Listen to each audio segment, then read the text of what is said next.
E aí, pessoal, beleza? Tudo bem? Voltamos aí para mais uma aula nossa aí do nosso curso de História completo para concursos e vestibulares. Chegamos aí a Roma, parte 2. Eu demorei um pouco a gravar esse novo vídeo aqui para colocar no YouTube para vocês, porque nesse momento que eu estava aí ausente, eu estava gravando para o nosso curso específico.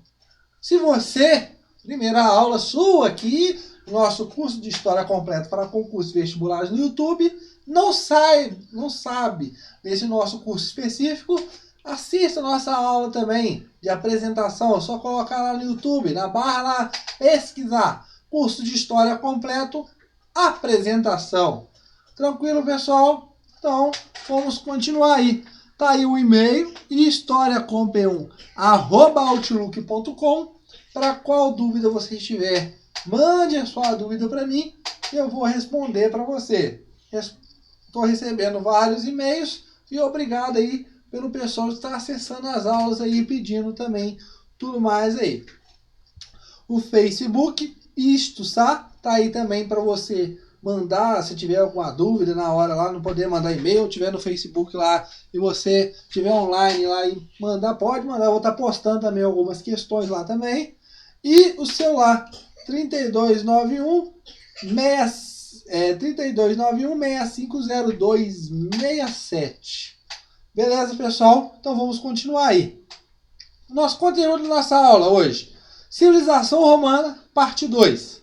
Iremos abordar República, Sociedade e Expansão Romana.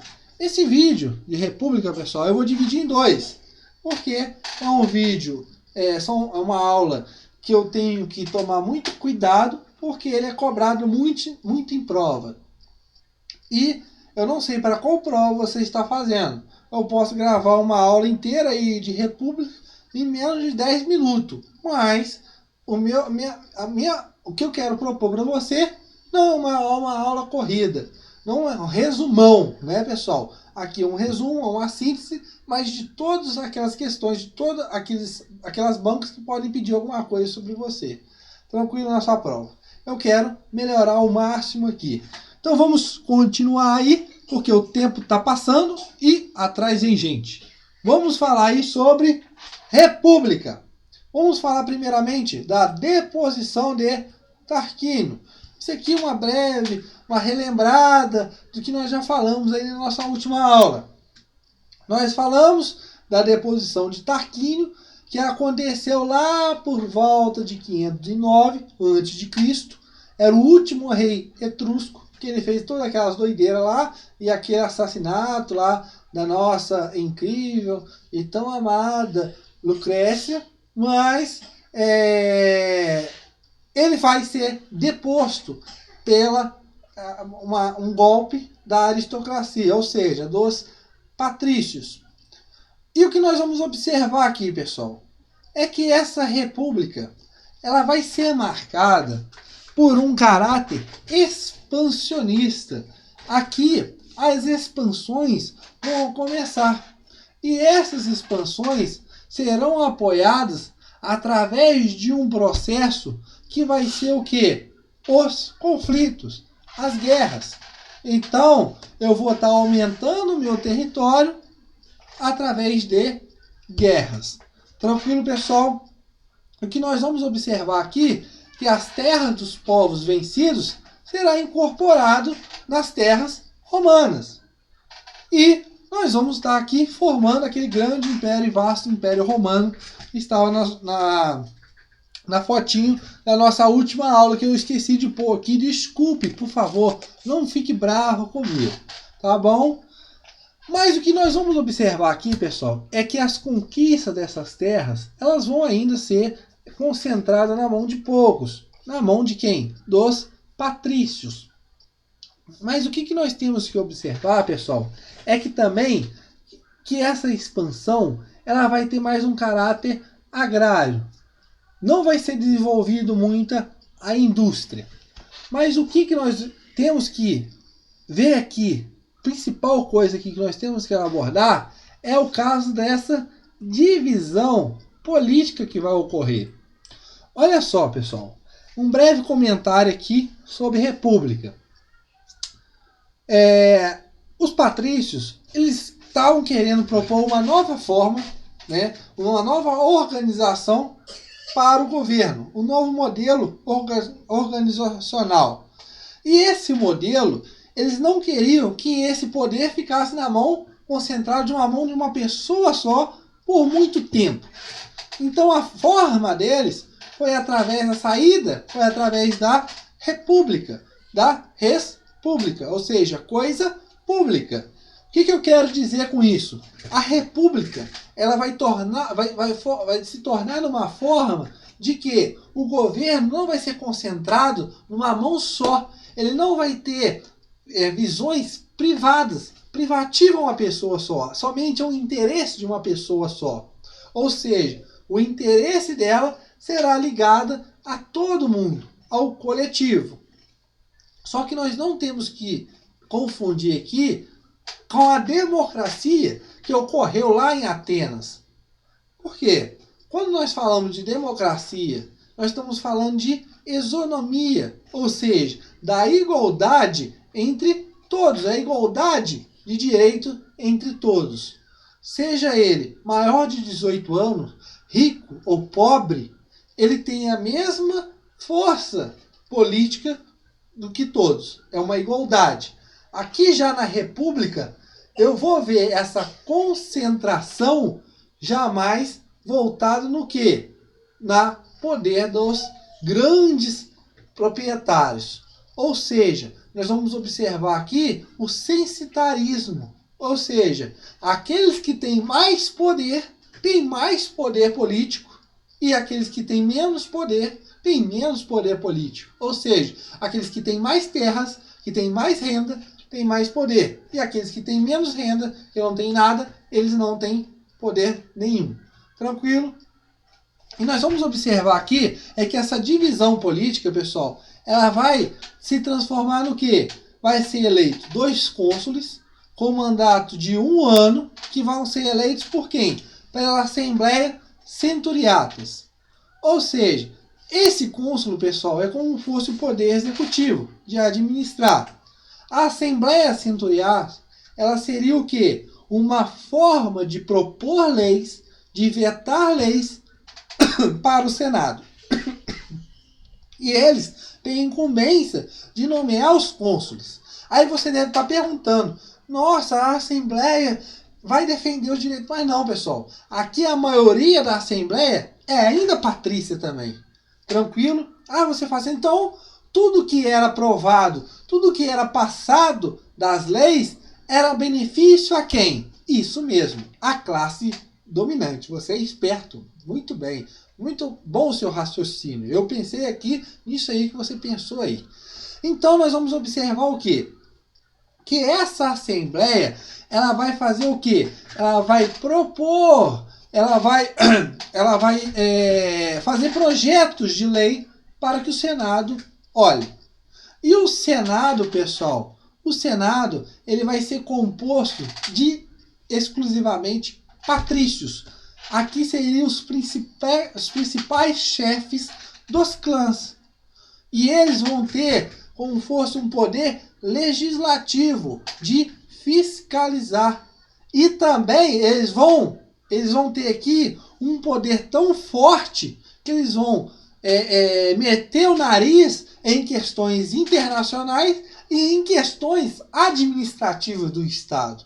Ou seja, questões de declaração de guerra, declarar paz e entre outras coisas. Será muito forte. E com isso, você tem o poder centralizado na classe dominante ainda. E com isso, eu estou falando o quê? Que eu estou privilegiando certas classes. Tranquilo? Com isso, é claro que eu vou ter poucas coisas aprovadas em favor das classes mais baixas. Outra coisa que eu quero falar também aqui, pessoal, é o caso do ditador. O ditador era eleito pelo Senado. Esse ditador era eleito num caso excepcional, ou seja, de emergência, uma revolta, uma declaração de guerra, e entre outras coisas. São encarados excepcionais mesmo. E ele tinha, um mandato de 6 meses, prorrogáveis por mais 6 meses. Olha só, pessoal, você deve estar perguntando, os cônsules mandato de 1 ano, o ditador mandato de 1 ano. O Senado aqui, pessoal, ele já tinha um mandato vitalício, eles ficavam lá até morrer. Mas o que isso quer dizer? Eles querem propor ao Senado é que o poder ele não fique concentrado por muito tempo na mão de uma única pessoa. Por isso, o cônsul com o mandato de 1 ano, o ditador, principalmente, mandato de 6 meses, mas pode ser prorrogado por mais 6 meses, ou seja, pode ficar 1 ano. O que eu quero propor com isso? Que eu estou saindo de uma monarquia. Eu não quero o poder mais concentrado na mão de uma pessoa só. Então, eu quero fazer o que com isso? Eu quero dar poderes para alguma pessoa para que esse poder seja revezado, que ele não fique no poder por muito tempo. Só que alguns ditadores, eles vão se ser beneficiados, eles vão aproveitar quando eles serão eleitos para ficar mais de 1 ano. A gente vai ver isso mais para frente. Tranquilo, pessoal? O que nós temos que observar aqui também, pessoal, é que havia também os chamados cargos administrativos ou cargos auxiliares. Quem elegia esse pessoal seria quem? Os Assembleia Centuriatas. A Assembleia Centuriatas, como eu já falei também, eles elegiam os cônsules. Beleza, pessoal? Mas o que nós vamos observar aqui? Cargos administrativos, como esses outros cargos aí também, como o pretor, aquele que cuidava da justiça. Outro cargo também, o questor, aquele que cuidava do tesouro do Estado. Outro cargo, o censor, que cuidava do censo que ocorria de 5 em 5 anos, para aquele negócio da classificação da classe social, que começou lá com quem? Como já falei na última aula, com o Severino Túlio. E nós temos também o cargo de pontífice, que se tratava dos assuntos religiosos, e entre outros. Mas esses cargos administrativos, junto com os cônsules, eles eram nomeados por quem? Pela Assembleia Centuriatas. Mas o que nós observamos é que a maioria dessas decisões, dessas leis e propostas, elas beneficiavam o quê? A parte mais alta da pirâmide, que nós vamos observar mais na frente. Tranquilo? O que nós vamos observar aqui, pessoal, é que vai haver uma insatisfação por parte dos plebeus. Ou seja, eu estou tendo decisões muito favoráveis, muito beneficiado, mais aquelas pessoas que têm domínio, os dominantes, a nobreza, os patrícios. E com isso, o estrangeiro, o escravo, o comerciante, ele não tem nem quase poder de fala e de voto. E com isso, eu vou começar a fazer reivindicações, sejam políticas, sociais e religiosas, para eu poder ser atendido e ter mais participação na República.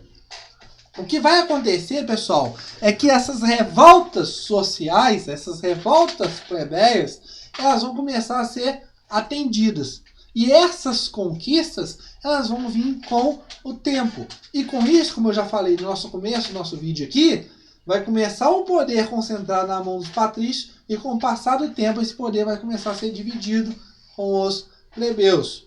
E o que nós vamos ver aqui, a nossa primeira conquista, será esse chamado tribunato da plebe. Ou seja, como eu já falei, aquele círculo ali que está ali, cônsul, assembleia, senado, ditador, cargo administrativo, ali, naquela forma ali, eu estou privilegiando muito o quê? Os interesses da classe dominante. E as classes mais desfavoridas, aquelas classes, claro, eu estou num período de censitarismo, ou seja, a renda fala mais alto. Então, aquela classe mais baixa, tudo que é lei favorável a eles, não vai passar. E com isso, eles vão ganhar o quê? A condição de participação do Senado para defender o quê? Os interesses da plebe. Esse será o chamado tribunato da plebe. É essa participação para defender os interesses da plebe. Tranquilo, pessoal? Isso é uma das primeiras conquistas dessas reivindicações. Outra coisa será a lei das 12 tábuas. O que é isso?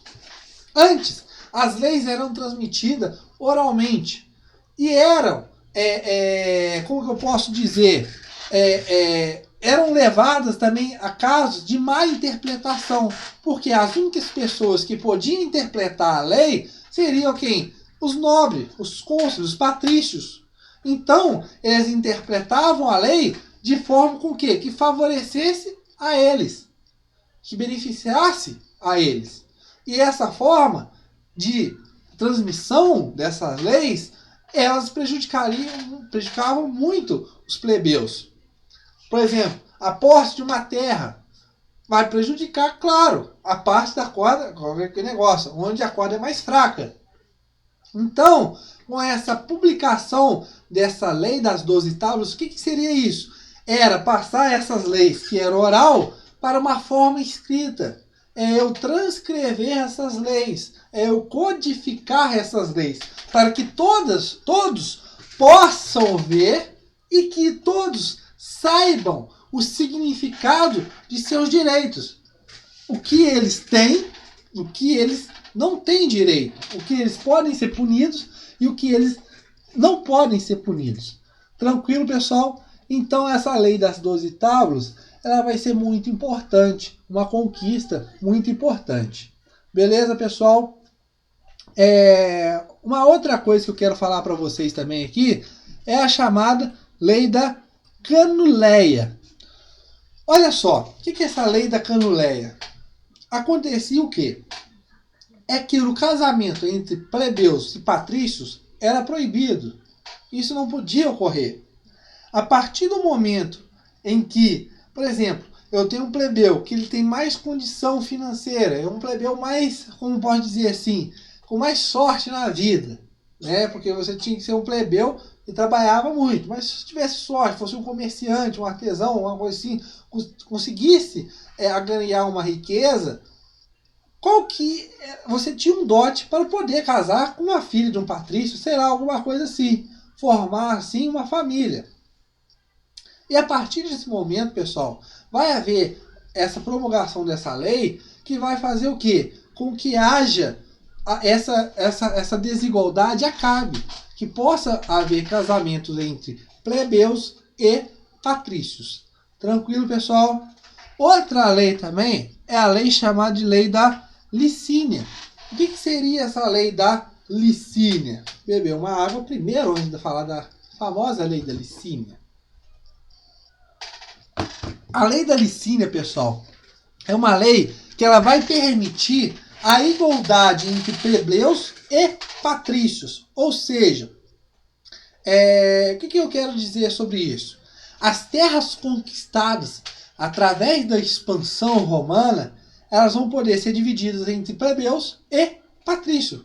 As pessoas que têm direito na terra. É exatamente isso. Tranquilo? Outra lei também é a chamada lei da augúria.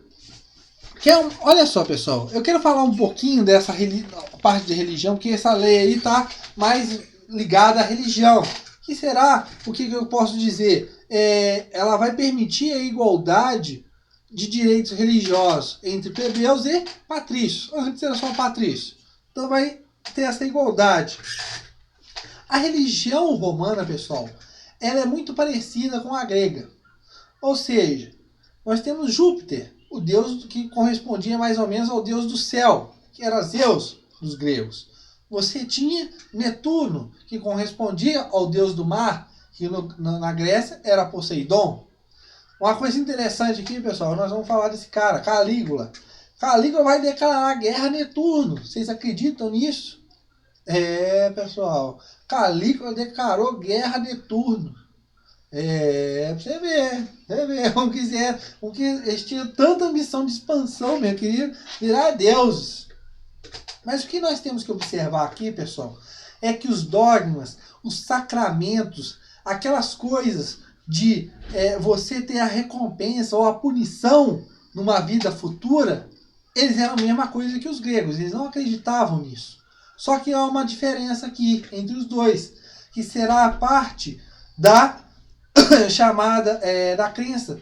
Eles viviam mais humanistas, os gregos, e aqui os romanos, eles vão observar que os deuses, eles tinham que proteger quem? O Estado, Roma, dos seus inimigos. Essa lei augúria, pessoal, ela vai ser mais para quê? Para ampliar os direitos religiosos, também chegar aos plebeus. É ampliar esses direitos religiosos entre patrícios e plebeus. Beleza, pessoal? Tranquilo? Só que o que nós temos que observar aqui, através dessas conquistas, que é muito importante para vocês aqui, que pode cair na sua prova, esse raciocínio. Olha só, nós não podemos tirar conclusões dessas conquistas. O que eu quero dizer com isso? É que o significado dessas mudanças, elas não devem ser mal interpretadas. Como que? É que elas não constituíam, como que eu posso dizer, uma revolução para a conquista da liberdade individual da pessoa. Mas o quê? Mas um meio de frear o poder que os magistrados estavam tendo. Então, pessoal, isso é uma forma de eu ter uma liberdade individual, mas sim o modo de eu conseguir frear o poder dos patrícios. Tranquilo? Beleza? Então isso a gente temos que observar dessa forma. É que nós vamos observar, pessoal, que o poder, a autoridade do governo, ela vai continuar do mesmo jeito, não vai mudar em nada. Só que eles estão querendo mudar essa forma de poder. Tranquilo, pessoal?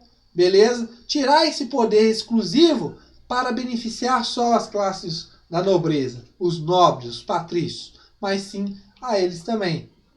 Nós temos que observar também, pessoal, que esses plebeus que vão entrar nessas reformas, eles vão ser pessoas, não vão fazer coisas liberais, reformas liberais. Muitos deles vão se caracterizar como os mesmos que estavam lá. Vão continuar conservadores, como os mesmos que estavam lá. Tranquilo, pessoal? Beleza? E o que nós temos que observar aqui também é que isso não vai levar a uma diferenciação entre patrícios e quem é plebeus. Mas o que? É de quem é plebeu mais riquinho, aquele plebeu que é mais pobrinho e aquele patrício que é o ricão. Tranquilo?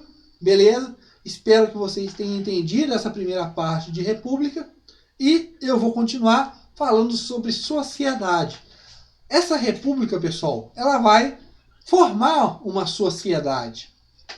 Nós vamos ter lá no topo os patrícios, os grandes dominadores, os grandes proprietários de terra. Mais embaixo, nós vamos ter os chamados equestres, que são quem? Os comerciantes, que têm um poder aquisitivo um pouco maior, mas não se igualando muito aos patrícios. E embaixo nós vamos ter os plebeus, com aquela mesma coisa. São homens livres, mas nós temos a diferenciação entre os plebeus. São aquelas pessoas livres e também tem os clientes, que também são pessoas livres. Mas só que esses clientes são mais ligados aos patrícios, como eu já falei na última aula. Eles vão ter mais uma vinculação mais próxima com os patrícios. Para quê? Para que os patrícios tenham mais apoio. Beleza? E uma coisa que eu quero destacar para vocês aqui é essa base, a dos escravos. Escravo aqui, pessoal, nós estamos ainda falando de prisioneiros de guerra e por endividamento. Essa base aqui, ela aumentou na República por causa de quê? É na República que eu vou observar a expansão do território. E com isso, eu vou ter a acumulação de escravos. E essa base, pessoal, vai chegar uma hora em que a expansão ela vai ser primordial e essencial para Roma. Por quê? a escravidão por dívida vai ser abolida. E onde que eu vou tirar escravo? É só guerreando. Então é só no processo de expansão é que eu vou conseguir escravos. Beleza, pessoal? Então, pessoal, a expansão romana, nós vamos ter profundas transformações. Vai começar a expandir os seus domínios entre os séculos 5 e 3 a.C. E essas expansões elas vão provocar profundas transformações políticas, sociais, religiosas. Mas o que nós temos que observar aqui também, pessoal, é que os povos dominados, eles tinham mesmos direitos do que qualquer outro romano. Beleza?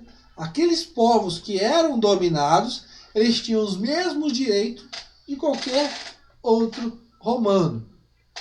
E aqueles povos dominados, eles também tinham que o quê? Fazer, apoiar na força militar, ou seja, cedendo homens para o exército romano.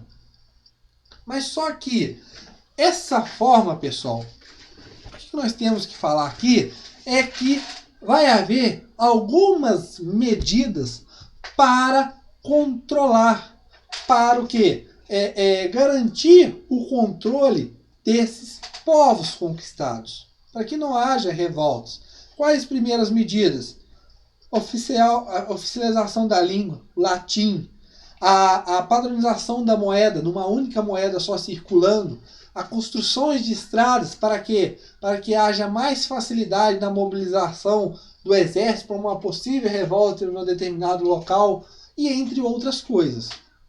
São formas de que eu garantir o controle sobre esses povos dominados. Beleza, pessoal? E nós vamos falar, nós temos aqui, na nossa próxima aula, nós vamos falar dessa segunda fase da expansão. Nós vamos abordar aqui, primeiramente, a primeira fase de expansão romana, que será dentro da própria Península Itálica. Eles vão começar a se expandir, vão começar a fazer a sua expansão através de outras cidades, de outros povos, de outras tribos, e com isso eu vou estar aumentando ainda mais o meu território, e com isso também, com essa expansão, eu estou aumentando mais ainda o meu número de escravos. O que eu tenho que observar aqui também, pessoal, é que essa expansão está ligada também a essa forma de eu ter que aumentar o meu número de escravos, e uma outra coisa também, porque eu estou aumentando minha população, meu aumento demográfico, eu estou precisando de mais terras, e isso será um alívio para os camponeses, por causa desse aumento populacional. Tranquilo, pessoal? Então, por causa de quê? Por causa vai ser um alívio para os camponeses, por causa da chamada herança, onde eu vou ter a divisão das terras e pessoas que não vão ficar com terra nenhuma. Então eu vou aprimorar essa expansão para dar terra para todo mundo, para todo mundo poder cultivar. Beleza? Nesse vídeo, pessoal, nós abordamos essa parte da civilização romana, parte 2, falamos sobre a República, Sociedade e Expansão Romana. Não tem exercícios, porque na próxima aula eu vou estar falando de alguns exercícios vinculados a essa aula e também a nossa outra aula. Beleza, pessoal? Então espero vocês aí em Roma, parte 2, onde iremos falar sobre República, parte 2. E qualquer coisa, mande e-mail para historiacomp1@outlook.com. Um abraço para vocês e já voltaremos.